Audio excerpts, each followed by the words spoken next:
Sa viewers natin, mayroon tayo ditong dalawang integrated amplifier at saka isang mixer, ano. So dito sa viewers natin, so shoutout sa iyo Idol Aldrin Dumalagan. So para daw i-connect ang dalawang amplifier, mayroon siyang tigda dalawang speaker, ano, dalawang speaker na instrumental at saka dalawang speaker na pang sub niya.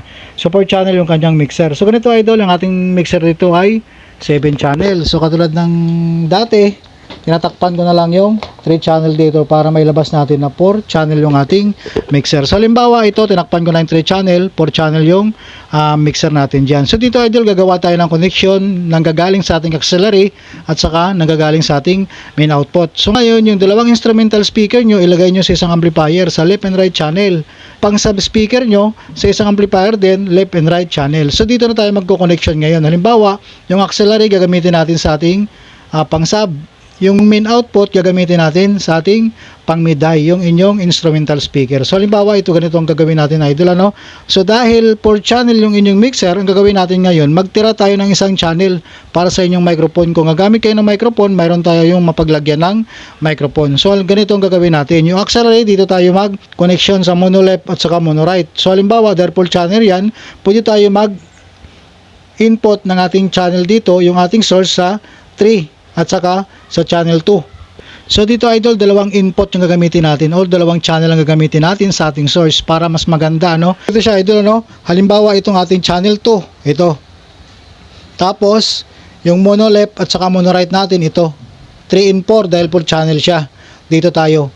Ngayon, magko-connect tayo ngayon sa ating amplifier. So kung nakikita nyo Idol, ano, ito nakababa ang low. Dito naman sa ating mono left, mono right na control ay nakababa yung mid high. So gagamitin natin siya pang low.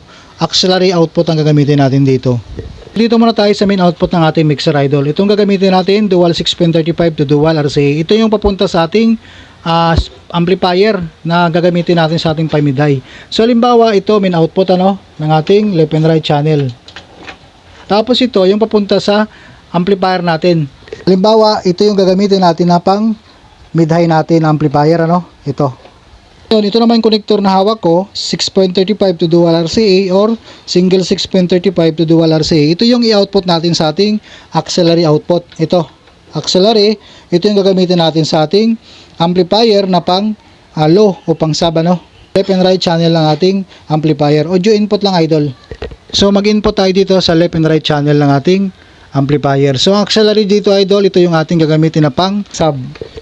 Output natin dito sa ating mixer, isang auxiliary at saka isang main output. Ayan, ano. So ngayon, sa source tayo or signal ng ating mixer dito. Halimbawa, itong connector natin sa ating tapan na gagamitin natin dito, wag tayo gumamit ng Bluetooth para mabukod natin ng ganyan, ano. Para dito pa lang, mababa na natin yung low at saka mid high. So gagawin natin dito, halimbawa ito, 3.5 to dual 6.35. Itong dual 6.35 na to, i-input natin ito sa channel ng inyong mixer. Itong isa sa mono left.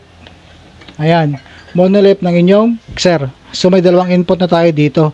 So dito Idol, pag ito, dahil naka mid high tayo dito, pag nag volume tayo dito, itong feeder niya at saka yung feeder nito, itong pinaka main feeder natin, magkakaroon ng signal dyan or output para sa ating music. Itong main output.